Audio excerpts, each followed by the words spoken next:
Are you planning to sign a final deal on TikTok on Thursday when you meet? We might.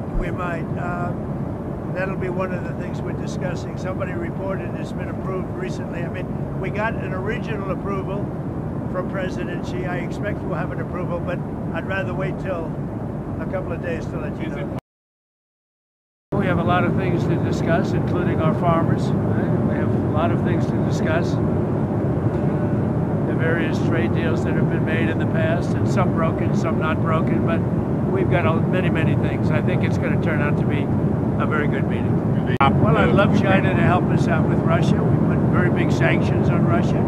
I think those sanctions are going to be, they're very biting, they're very strong, but I'd like to see China help us out. I have a good relationship with, as you know, President Xi, very good. We're going to be meeting, we'll have a good meeting. I'm pretty sure we're going to have a great meeting, maybe a great meeting. I believe that we have the framework for the two leaders to have a very productive meeting for both sides. U.S. Treasury Secretary Scott Bessent on Sunday outlining the framework for a U.S.-China trade deal to avoid imposing an additional 100% tariff on Chinese imports. I think it will be fantastic for U.S. citizens, for U.S. farmers, and for our country in general. President Donald Trump is set to meet with Chinese leader Xi Jinping Thursday in South Korea on the final leg of Trump's three-country tour of Asia. On Air Force One over the weekend, Trump previewed what he hopes to achieve with the meeting. A complete deal. I want our farmers to be taken care of, and he wants things also.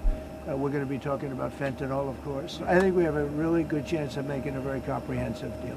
Halting Chinese exports of fentanyl's precursor chemicals was part of the framework U.S. and Chinese negotiators reached. On another component of the framework, Bessent said China will make substantial purchases of U.S. soybeans. I'm also anticipating that we will get some kind of a deferral on the rare earth export controls that the Chinese had discussed. Also, the two leaders are expected to finalize a deal to allow TikTok's U.S. operations to continue. In September, the White House announced an American investor group led by Oracle's Larry Ellison would operate the app's algorithm in the U.S. I'm Reed Binion reporting. Officials from the United States and China met over the weekend to talk trade and set the stage for this highly anticipated meeting between President Donald Trump and Chinese leader Xi Jinping. Now, after 2 days of negotiations, Treasury Secretary Scott Bessent struck a positive tone, saying that the two teams set up a substantial framework for an agreement. While he said he doesn't want to get ahead of the meeting between the two leaders, he did say he believes the U.S. threat of an additional 100% tariff on Chinese imports has gone away. Take a listen. I think we've reached a substantial framework for the two leaders who will meet in Korea next Thursday.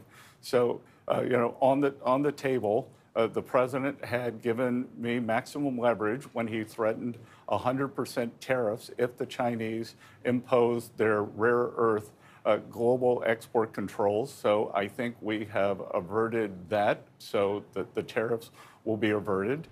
There has been a lot of back and forth prior to these meetings. When Beijing said it would ramp up export restrictions on critical rare earth minerals, Trump responded by threatening sky-high tariffs up to 157%. And China said it could impose countermeasures unless Trump backed down. All that escalation threatening to derail months of progress. In recent days, though, Trump has struck an optimistic tone, saying that he believes this will be a good meeting, maybe even a great meeting. He has said that China will need to make concessions in order to come to a deal, but has suggested that he is open to doing that as well. At the White House, I'm Julia Benbrook.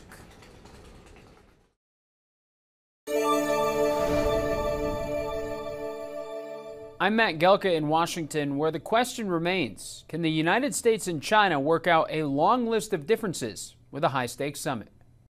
The meeting between President Donald Trump and China's President Xi Jinping is another chapter in the long-running partnership and growing rivalry between the two countries. China's influence on the world has long been seen as a threat to American power, but Trump has maintained that he and Xi have great mutual respect for each other that dates back to his first term. He's strong, he's tough, but he's good. We have a very good relationship. I have a good relationship with, as you know, President Xi, very good. Despite the strong ties, China and the U.S. spent a better part of this year going back and forth on escalating tariffs in a trade war that has the potential to pop off again if negotiations break down. Tariffs are just the starting point. Tensions over TikTok and technology, stopping the flow of Chinese-made fentanyl into the U.S., and China's ties to other United States adversaries have all led to an international feud. Both countries are competitors, and that's the way it's going to be for the foreseeable future. Retired Ambassador Gordon Gray now teaches at George Washington University's Elliott School of International Affairs. He says both countries have leverage on different issues, and it would be better for both and the world to lower the temperature. Both countries need one another economically.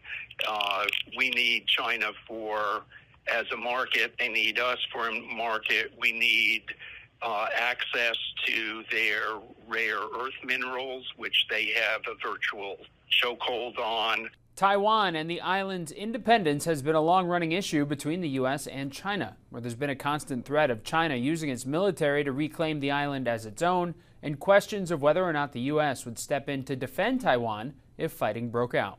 Reporting in Washington, I'm Matt Gelka.